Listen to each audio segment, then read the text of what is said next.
close to being done properly engaged in that. And so it gives them a piece and a ownership in that. And again, then you're not waiting till they're junior, senior, and then realizing, oh my gosh, you're short credits, or, you have no plan. So, so that would help tremendously. And I'm hoping to implement that at Cambridge all the way through. Well, you just got a virtual helmet sticker just for saying that. Actually, 2 of them, because you said to start it younger. So just a reminder, those graduation plans, or whatever we're going to call them, they are, last year, they were only required by districts to be completed for 11th and 12th graders. And starting this year, they were required from 9th, 10th, 11th, and 12th. But the kicker is when you open up that graduation tracker, you have to put 8th grade information in. And just like you said, when we're talking about, when we have career navigators, or you have transition specialists that are working, they start those virtual backpacks with students in the 6th grade. So we should be documenting that, because when you get to 8th or 9th grade, you want to look at what did our students look at in 6th grade, and how has that changed, or how we've helped build them. I don't know if there's anyone from Indian Creek, but you are also getting a virtual helmet sticker, because Indian Creek, I think that Lisa and I were there, and they talked to us how they had started the Ohioans Jobs Survey in 6th grade, and how they're going to track those out each year and look at the data and really drive interventions and opportunities to help their students narrow in on what they want to do and make sure that they are expanding those career exploration and transition services. So I applaud you so much, Career Navigator, for what you said, and I hope that we can get more on and highlight some more of that work. Excellent. All right, I'm going to go ahead and move on. We'll have time to share out one more time, just so I can make sure we get through all of our content, because we now have some other resources, kind of like Susan had alluded to, some information that hopefully will help us in all of the areas that we said we needed to strengthen or have more information on. So up first is Miss Sherry. Hi, everyone. I don't know, are these links live, Lydia? Do you think I can? They are. Okay, I can share my screen. Sure, I'll stop sharing and then you can share. Okay. There. It's pausing on me. There we go. Okay, first up, I would like to talk with all of you about the Career Connections Framework. This ties directly to the transition taxonomy area that we've been talking about today under student development, and it also ties into interagency collaboration. So the reason that I wanted to share this with you, to make sure all of you were aware that we actually do, through the Ohio Department of Education, have a Career Connections Framework, is because House Bill 110 has actually created funding to support work in this area. So I wanted to make sure that you had this resource available to refer back to in order to help you plan your career awareness and exploration funding. So as you can see on the screen there, career awareness should be starting in kindergarten through 5th grade. That is the first grade band. And in that area, we're simply going to be making students aware of a lot of different careers. Most students are only familiar with the careers of their immediate family, or careers that students are exposed to when they go to school or to an outside social event, maybe like church or Cub Scouts or something like that. Students in grades K through 5 really don't have a good grasp or knowledge of all of the different types of careers are out there. So it's really up to us as educators to inform them and expose them to a lot of different careers. Once they hit middle school, on this framework, they're looking at grades 6 through 8. That's when students need to start exploring career interests, but we really want those interests to be embedded activities. Very similar to what Lydia's example was with Monroe Central science teachers, where they're embedding the opportunity for students to explore different careers and backgrounds of their interests, and identify their strengths and areas that they might be interested in as they continue their education.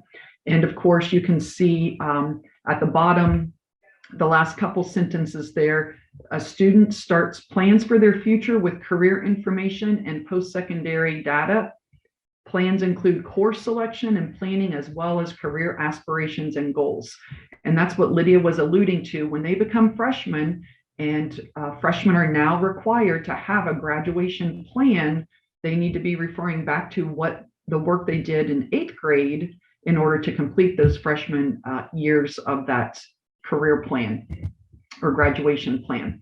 And then, of course, in high school, career planning, I think, has really mainly been a focus in high school, grades 9 through 12.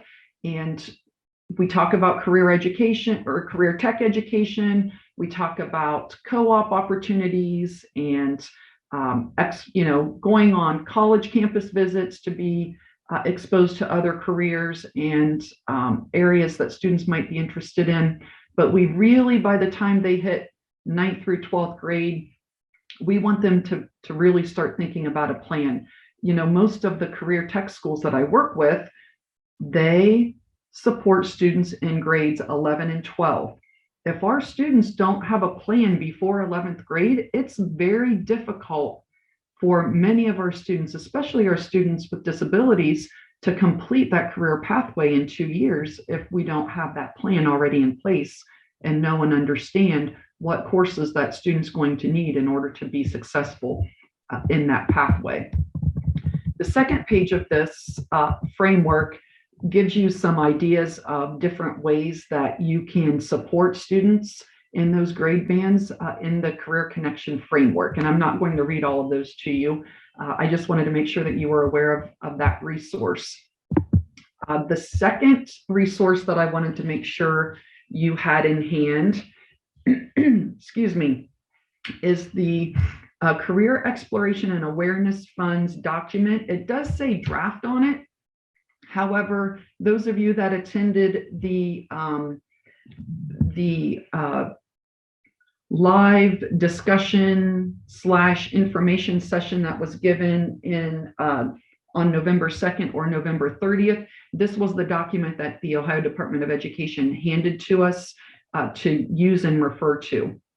So the career exploration funds, like I said earlier, are housed under House Bill 110. And basically, House Bill 110 supports the work of Ohio Strategic Plan, Each Child Our Future, and Strategy 10 of that plan, which talks about ensuring that we inspire students to identify paths to future successes through a focus on careers. So this document is divided into a few different sections. 4 to be exact. The first one explains the funding resource, how the funding is distributed, and what districts need to do in order to comply with the timeline for using these funds.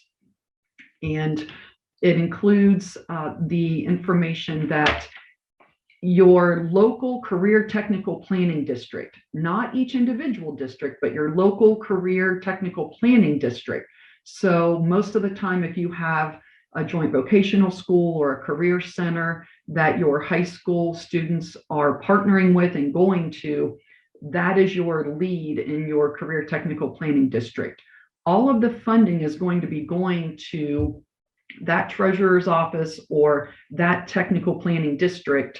And then the partner districts, the home districts, are supposed to be collaborating with that career technical planning district in order to access these funds. So for this fiscal year, the Career Technical Planning District was given $2.50 for every student. Next year, they will receive $5 for every student. And again, this is supposed to be a collaborative effort where your partner districts are working with the Career Technical Planning District in order to properly use these funds. So the second section of this document talks about different examples for using the funds. And you can see as I scroll down through here, delivering career awareness programs to students in K-12. assisting teachers in providing career development to students, providing opportunities for students to engage in career-focused activities across different pathways at each grade level. This is supposed to be more intensive than just your 8th graders going and visiting the Career Center for your district.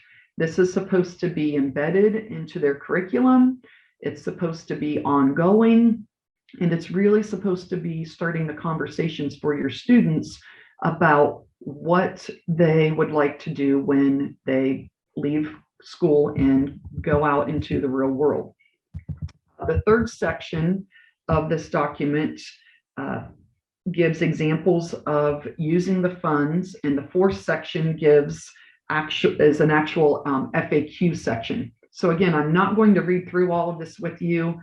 If you have questions, please look at page 4 of this document. Most answers are in the FAQ section. And again, I just want to really make sure that you understand this is supposed to be a collaborative effort. The Career Technical Planning District does have to approve how those funds are spent in home districts, because the funds must be tied to the 5-year plan that the Career Technical Planning District has filed with the Ohio Department of Education.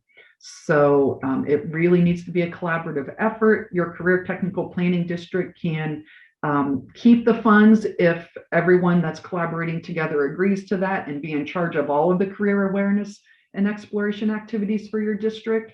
Or if you have a really good idea, as long as it ties into your Career Technical Planning District's 5-year plan, those funds could be dispersed to you for you to use in your home districts. All right, let's see.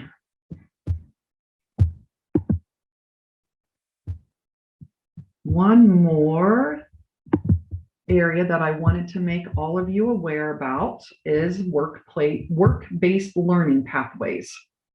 And again, these are my area of concentration is really with career technical schools, joint vocational schools, career centers. However, many of our high schools have work-based learning pathway options in the high school setting, because they have career technical education pathways. Many of them include the agriculture pathways. A lot of high schools now are developing their own welding pathways. So I wanted to make sure that you were aware that during your transition planning, work-based learning should be a piece of that transition plan, especially once students hit 11th and 12th grade. And again, they may not know exactly what it is that they want to do in 11th and 12th grade when you're talking to them as a freshman, but that work-based learning idea should be given to them, and that conversation needs to be started with them so that they can advocate for what they think they may be interested in, and the pathway that they may want to go down. And work-based learning is actually going to be part of the Career Technical Planning District's report card.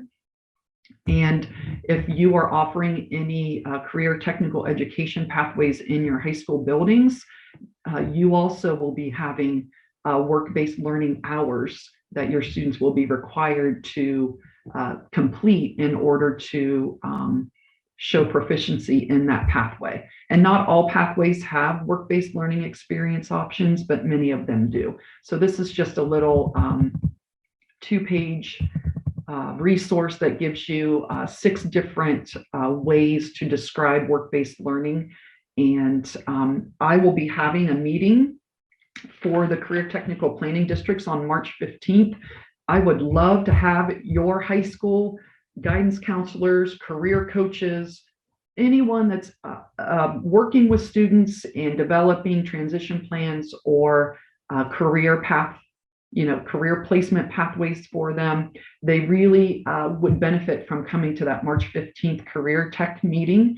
It's also a special education career tech meeting. Brenna Bartlett from the Ohio Department of Education Office of Career Tech will be doing a segment exclusively on work-based learning requirements, different options that students have, how students can accumulate that 250 hours to show that they've completed that pathway.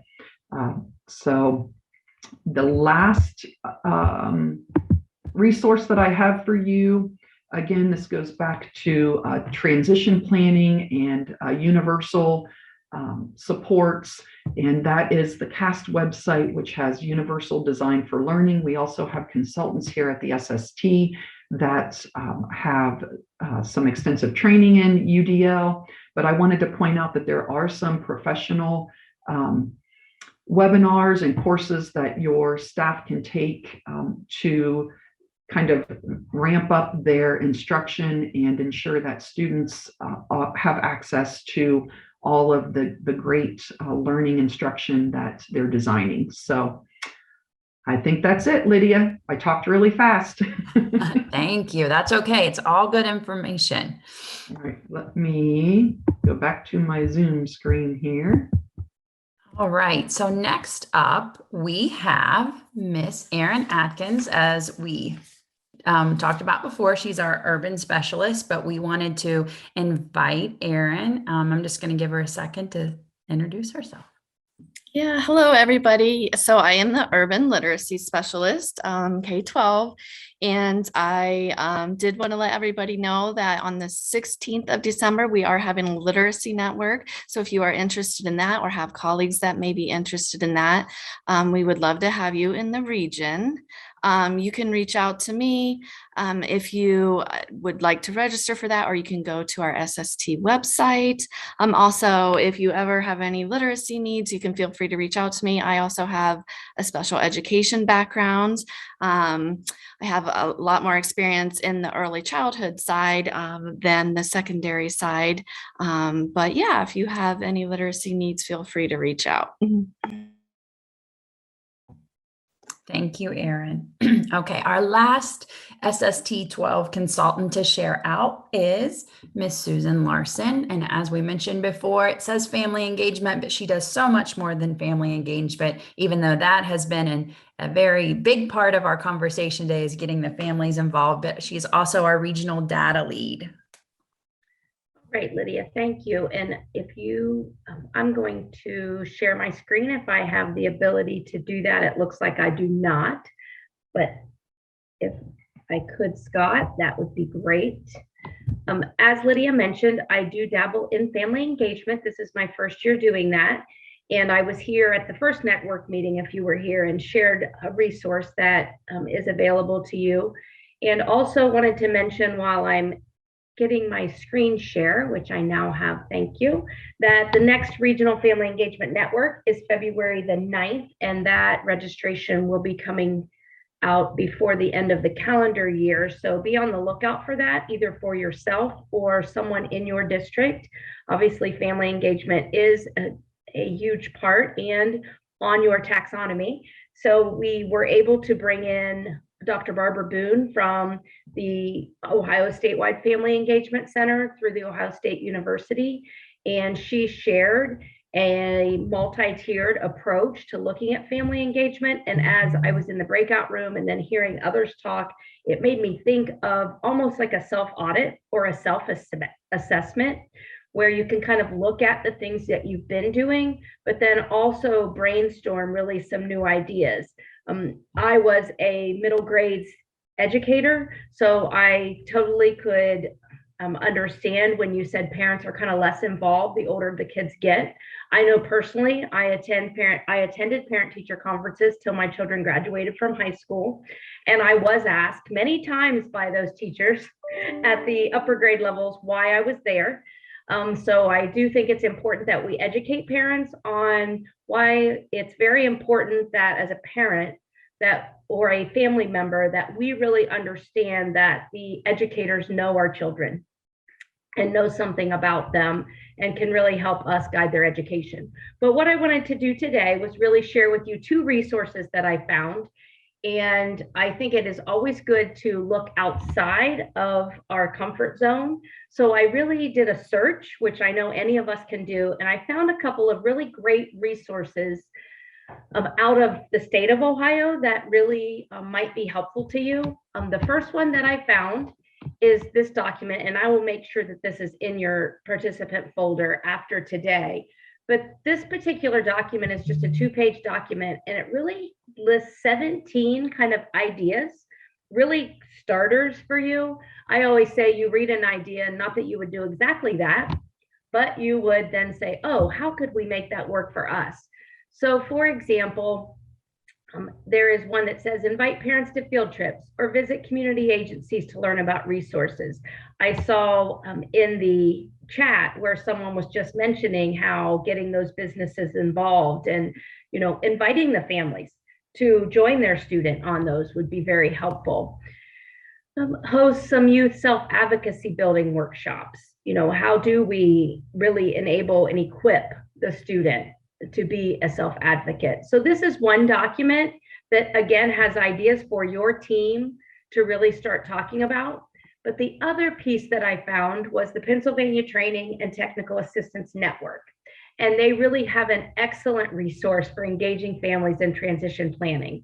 And what I really liked is they are all family-friendly, one-page guides.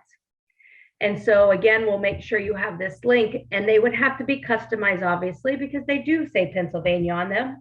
But again, it's a great place to start. And there's one for customized employment, entitlement versus eligibility, exploring the option of a 2 or 4-year college, and so on. I scrolled down and there are just several around job skills. What are the expectations for post-secondary education? And it has a nice chart that talks about the differences between high school and college. So these one page, they say one page, but I think it's because they're front and back. But anyway, they are one piece of paper document that you could be sharing with parents, and you may be able to take these and maybe it's a monthly share. And I don't know, Lydia, what the plan is for the future network, but there might be an opportunity at one to take one and really look at it and say, how could we utilize this in our own environments, whether it be school or business. So everything that I researched just really talked about how we just have to invite the family more and educate them, because I know in education, we use the line, we don't know what we don't know. And so the more that we can educate and inform them and just provide them with resources, hopefully we can increase that engagement. The one thing that I did hope that we could do would be to really share out in the group. I know in my breakout room where someone shared something that they were doing to involve families, but the other one was a concern around how do we get them more involved? Is there anyone in the group that would be willing to share something that you have done this school year to engage families that might help someone else in the network?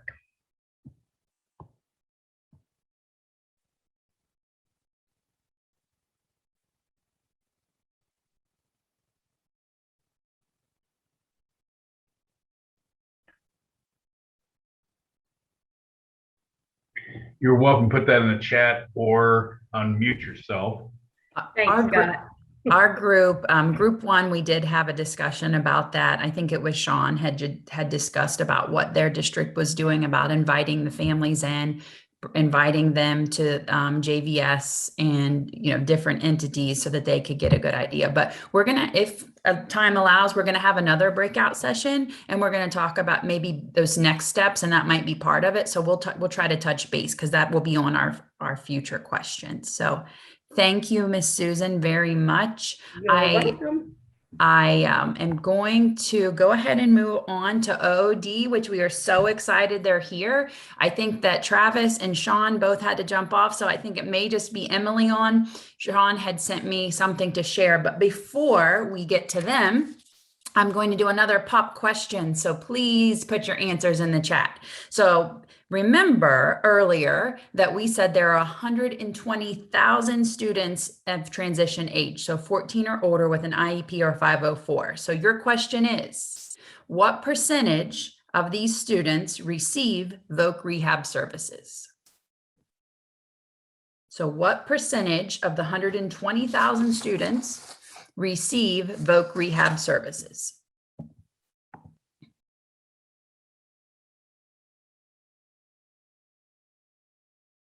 Sean, you were on it today. That is exactly right. It is 10%. Only 10% of the 120,000 students in Ohio with an IEP or 504, 14 or over receive VOC rehab. Travis did share with me, he wasn't able to come, that they are hiring new people, they were recruiting more people, so they definitely will have the capacity to serve more students. And his key phrase, as you remember from our first network, is anytime you hear the word work, call OOD so we can get those referrals. I think that, I'm not sure if anyone's on from Edison, but I know that Edison had made a plan to look at their caseloads. They had no one referred at the beginning of the year, and each intervention specialist was tasked with identifying a minimum of 2 that could possibly be served by OOD, and they had made progress with that.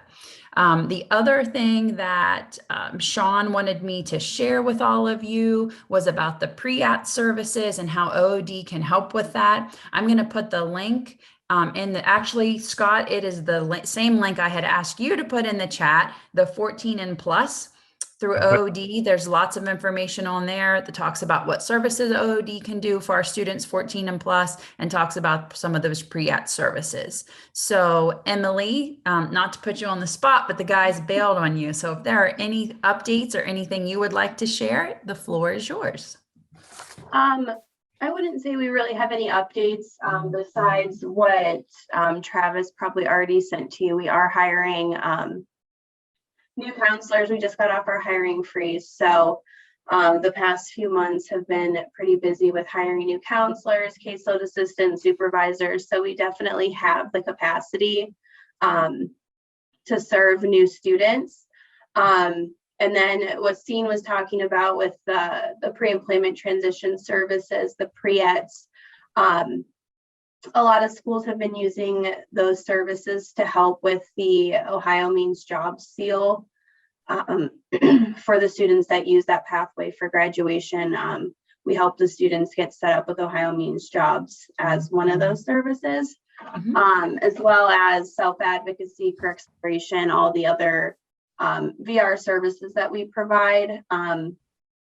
We're currently taking referrals for our upcoming summer youth work program, where the students do get paid to work over the summer. The only requirement is that they have an IEP at school. So, and I did put the updated list last week. OOD shared that with SSTs. So in your resource files, there is a document that says updated contacts for CEEMP. So that is in there, and it has the contact for each county in Ohio. So you just need to find your county, and then we can make sure that you're linked up with the person that you need to about those opportunities. But yep, we're able to come to any kind of meetings. I know personally, I've been, I go to a lot of IEP meetings.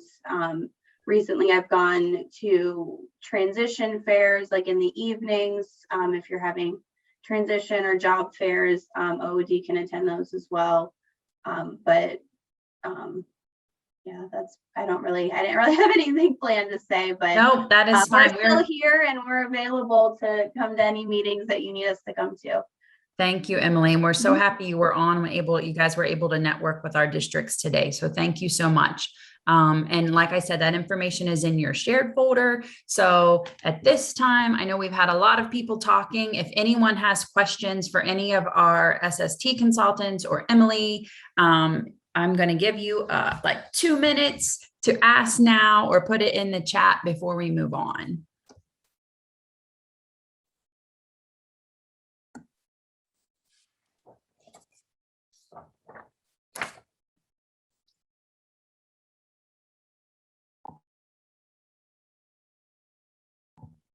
All right, I think we'll move on then. If something pops up, make sure you let me know. All right, so secondary transition, thinking about everything we've covered today, it is definitely a collaborative process that prepares all students with disabilities for competitive integrated employment by addressing each student's individual education, employment, and independent living skills. So where does this all come together? We've heard from a lot of different entities that all have a hand in it. So some of the things I wanted to bring your attention to where we can focus our work is reflecting back at the OLTS. So we knew in the OLTS that we are including a lot more students, which is wonderful, which is our goal, because we want them to be with their peers. We want to still put them at a level where they're being challenged, but are we still reaching out to them and providing transition services? What the OLTS told us, if you remember from our last review, was that the students who had specific learning disabilities were also the ones that had the least number or percentage of that were employed. They were the least number who said they got supports when they were in high school. They were the least number that said they had voc rehab. So are we still making the referrals? Are we still making sure they have opportunities? That's something we have to be mindful of. As far as graduation rates, does everyone in the district have an understanding of the calculation of graduation rates? Not just the school counselors, not just the special ed directors. Do we have an understanding? How can we increase those who are getting a federal graduation rate diploma? Like, how can we make sure that they're getting those, or not rates, federal graduation requirements? To give you a little snapshot of our area. So of the 47 entities which are in SST 12 region that have data reported in 2021, the goal is to have at least 60% of your students graduating with a diploma that met the FGR.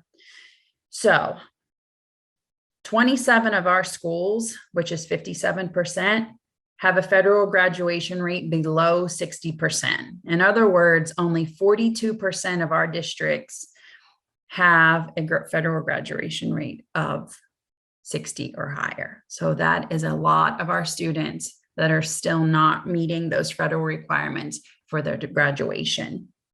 What are some ways we can make sure that we're at the table and all of our students are being recognized or considered when we're making decisions? Are you present at your BLTs? Are you present at your DLTs? Are we embedding transition throughout the curriculum like we talked about earlier? Are you pulling subgroup data? I always look to Susan Larson for this. Are we looking at students with disabilities when we're looking at the overall data trends? An example, and I don't know if anyone from Indian Creek is on, but again, they were gonna get a helmet sticker for this too. They shared with us what they were doing with their OIP. They started a 5-step process and looking at 10th grade science. Science is leading the way in this discussion today about their science assessments. And they pulled out the students with disabilities, which was a subgroup that they had concern with, and really looked at how those students were doing. And honestly, they were very surprised and realized that the way they were grouping those students for interventions was working. They had 10 students with IEPs and 8 of them were proficient or higher. There were more students, typical students, that weren't proficient than just those with IEPs. So that was a great way to incorporate our students with disabilities and make sure that we are closing those gaps, which is what they'd been working on. So that was just evidence that what they were doing was working. So that's excellent. Sometimes you guys are already doing this stuff. We just have to, it's unintentional, and we have to take a look and take each of those accomplishments into consideration. So that was just some food for thought about how we can embed ourselves more and progress with secondary transition. I did want to share with you a few of these resources. The Padlet on Ohio Means Jobs Readiness Seal. So I am going to pull this one up for you. Maybe. Here we go. So this is an embedded link on your PowerPoint, but this Job Seals activity board is laid out for you, really for the student to look at. And they start in the first column and they read each of the steps.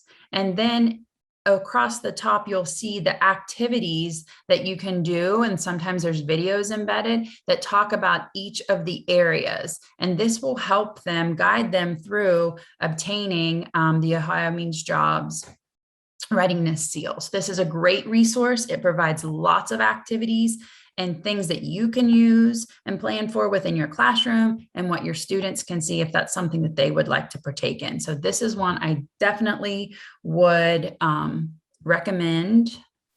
The link is in the chat if anybody wants to check that out. Thank you, Scott. The next link I put in was the graduation requirements. I think that earlier we talked about making sure everyone was on the same page. I know I've been doing a lot of work with school counselors across our region to talk about the updated graduation requirements, House Bill 110, the different ways that our students with disabilities or those who are, especially those who are alternately assessed, can still meet those requirements for seals. This is a great time for us to collaborate. So it's not just on your school counselors. It's not just on your case managers or your intervention specialist. But if there's a question about graduation, the link for the graduation requirements open office hours, they listened. There's now one that's not just in the evening. There's one that's on Fridays, every other Friday in the morning hours. If there's a question you have, if you've asked us, or if you haven't asked us and you want to ask, I will do my best to answer. We do have monthly meetings with Amy and Graham and Travis jump on. This is a time, even if you don't have a question, you can get on and just listen to other people's questions, which might help you, or you could submit a question. They'll answer it during these graduation. It's a Zoom and it's open to anyone. You just have to register. I talked earlier about the CCEMP county list. That is in there, and the independent living skills toolkit was another area. Let me see, that I just wanted to bring up. Most of these have been added to your resources after our work group, but this is a handout from Job and Family Services about independent living skills and a guide to use when you're working. It says for foster youth 14 and up, but it's good information for anyone. And so you can take a look at that. And then the other two that I put in here, the guide to access planning and life skills, those are on not LiveBinder. They are on the AATA already. We just added them, but I did want to share this life skills checklist. So during our IEP labs and some of the LMS training that we've been doing lately, there's been a lot of questions about life skills. How are we assessing it? And what are we, how are we getting that information? This is a really nice handout that goes through those daily activities, nutrition. It touches base on all of the areas that we may not be able to think of within the school building. And you can rate if they can do it, if they can't do it, and that can guide what activities that we need to work on with the students. So I do see that we are almost out of time. We were going to go into breakout rooms for one last time to talk about our next steps. But I do know that most of you may have to jump off at 9:30. So I'm going to skip ahead. I did put some dates in here. We did add a second date for new special ed directors, which is January 4th at the SST, the Directors Network dates, and then our next secondary transition network will be March 14th. I did change that to space it out a little bit better so that we all could be there. I want to go ahead and take the time to pull this up for you. The evaluation, you can use the link or the QR code to access that. If you could go ahead and take a couple minutes to do an evaluation for today's network, because this really does gear what we have. We have the awesome information that you guys use when you use your annotation and from the breakout rooms. And then we will also drop the link for your certificate in the chat. So you will get that before you leave. So if anyone has questions or comments, I'll try to check the chat since we kind of had to skip ahead from our last breakout room. Lydia, there's a question as to whether the new special ed directors meeting on January 4th is virtual or in person. It is in person. Yes, it is just like the first one. It's in person and it's at SST.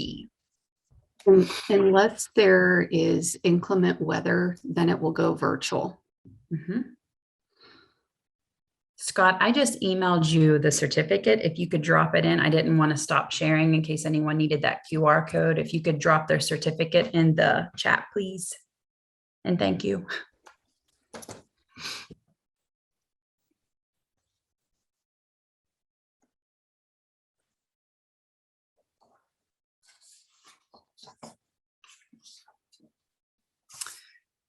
And if you do have the slide everyone has after this section, there were just a contact list, of course, our list on how to on social media to follow us, Twitter, Facebook, and then contact list of the consultants that were on today. And then that contact list for all of our consultants are in your shared drive as well.